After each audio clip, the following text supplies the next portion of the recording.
انہیں آنے دیا، مگر اس نے کہا تم دونوں جلدی سے چولہے کے پیچھے چھپ جاؤ، جب ڈاکو آ کر چلے جائیں گے تب میں تم کو کھانے پینے کو دے دوں گی۔ لہٰذا یہ دونوں چولہے کے پیچھے چھپ گئے۔ شکاری بولا، ارے یہاں تو بڑی گرمی ہے۔ اس پر سپاہی بولا، مجھے تو گرمی کی پرواہ نہیں، ہاں بھوک نے میرا دیوالیہ نکال دیا ہے۔ اتنے میں بڑھیا آ کر بولی، چپ ہو جاؤ، وہ لوگ آ رہے ہیں، خبردار اگر جان عزیز ہے تو ذرا بھی آواز نہ نکالنا ورنہ مارے جاؤ گے۔ بڑھیا کے یہ کہتے ہی دھڑام سے دروازہ کھلا اور بہت سے آدمیوں کے چلنے کی آواز سنائی دی۔ ڈاکو اندر داخل ہو گئے۔ ڈاکوؤں نے بڑھیا سے کھانا مانگا۔ جب تک بڑھیا کھانا لائے اس وقت ڈاکوؤں نے گانے اور چیخنے چلانے کا سلسلہ جاری رکھا۔ اتنے میں بڑھیا کھانا لے آئی اور ڈاکو کھانے پر ٹوٹ پڑے۔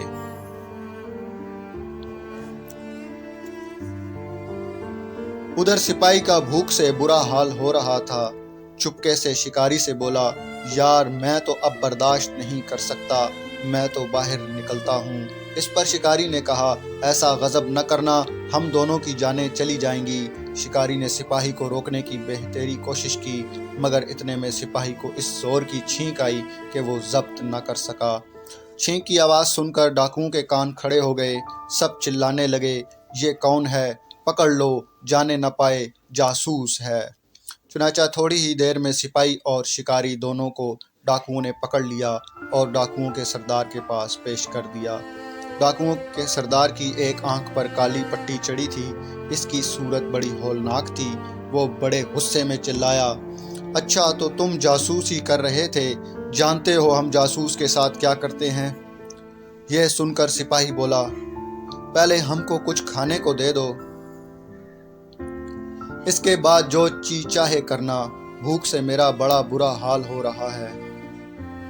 ڈاکوؤں کا سردار یہ غیر متوقع جواب پا کر بڑا متاثر ہوا، کہنے لگا، سپاہی تمہاری ہمت کی میں داد دیتا ہوں۔ پھر اس نے جواب دیا کہ ان دونوں کو کھانا دیا جائے۔ چنانچہ سپاہی اور شکاری دونوں کھانا کھانے لگے۔ سپاہی نے تو خوب ڈٹ کر کھایا، مگر شکاری پریشانی کی وجہ سے کھا نہ سکا۔ جب سپاہی کھانا کھا چکا تو ڈاکوؤں کا سردار بولا، بس اب تمہارا وقت ختم ہو گیا۔ یہ کہہ کر وہ سپاہی کی طرف جھپٹا اور دوسرے ڈاکو بھی لپکے۔ سپاہی نے جو یہ دیکھا تو وہ کود کر کھڑا ہو گیا اور اپنے دونوں جوتوں کی ایڑیوں کو رگڑنے لگا اور اس کے ساتھ بولا، الٹا جوتا سیدھا پاؤں۔ یہ الفاظ سپاہی کو اس بوڑھے نے سکھائے تھے جس کی گٹھڑی سپاہی نے اٹھا دی تھی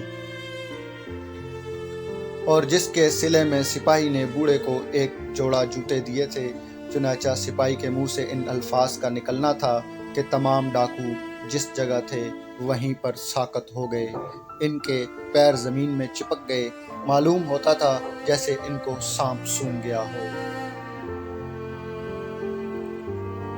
شکاری نے حیران ہو کر سپاہی سے پوچھا، ارے یہ تم نے کیا کر دیا؟ سپاہی بولا، میں نے ان کو طلسم میں جکڑ دیا ہے۔ شکاری نے پوچھا، یہ لوگ کب تک اس حالت میں رہیں گے؟ سپاہی نے کہا، جب تک میں انہیں آزاد نہ کروں۔ شکاری بولا، بھائی سپاہی تم نے تو واقعی کمال کر دیا، چلو اب یہاں سے بھاگ چلیں۔ یہ سن کر سپاہی ہنس کر بولا، جلدی کی کیا ضرورت ہے، یہ تو اپنی جگہ سے ہل بھی نہیں سکتے، آؤ اچھی طرح کھا پی لو۔ چنانچہ بڑھیا خوب گرما گرم کھانا لے آئی اور دونوں نے خوب سیر ہو کر کھانا کھایا۔ پھر سپاہی بولا، اب چلو۔ دونوں پھر روانہ ہو گئے۔ شکاری نے پوچھا، اب کہاں چل رہے ہو؟ سپاہی نے کہا، اب کسی قریبی شہر چلتے ہیں، وہاں خوب تگڑے تگڑے آدمیوں کو لے آئیں گے تاکہ ان ڈاکوؤں کو گرفتار کر لیں۔ جب یہ لوگ شہر پہنچ گئے تو شکاری تو ایک جگہ رک کر کھانا کھانے لگا اور سپاہی نے جا کر اپنے پرانے ساتھیوں کو اکٹھا کر لیا۔ پھر یہ سب لوگ ڈاکوؤں کے مکان پر پہنچ گئے۔ ڈاکو ابھی تک اسی حالت میں ساکت تھے۔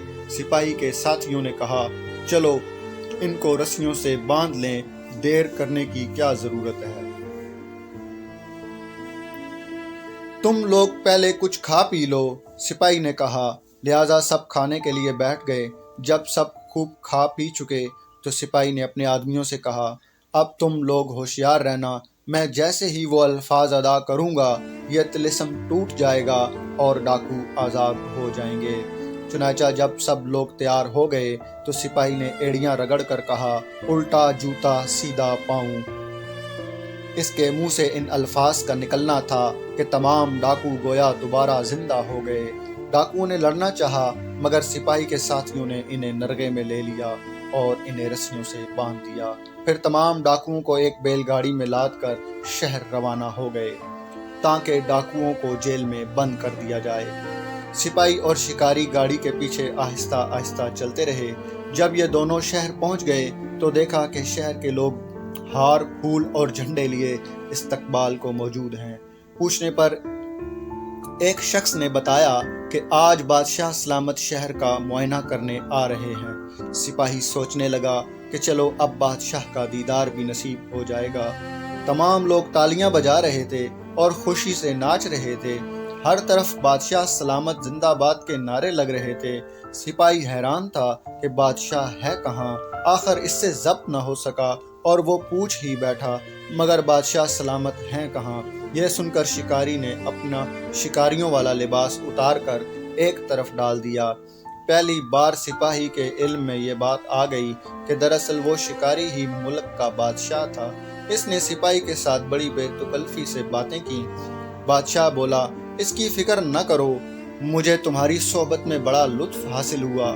تم بہادر بھی ہو اور خوش مزاج بھی۔ تم ہمیشہ میرے ہی ساتھ رہو گے۔ تم ہمارے حفاظتی دستے کے کپتان ہوگے اور ہمیشہ میری اور میری رعایا کی حفاظت کرو گے۔ سپاہی بولا، جہاں پناہ، میں اپنی زندگی کا ہر لمحہ آپ کی خدمت کرنے کے لیے وقف کر دوں گا۔ چنانچہ سپاہی کو شاہی حفاظتی دستے کا کپتان بنا دیا گیا۔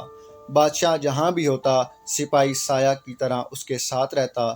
بادشاہ کو اس پر پورا اعتماد تھا۔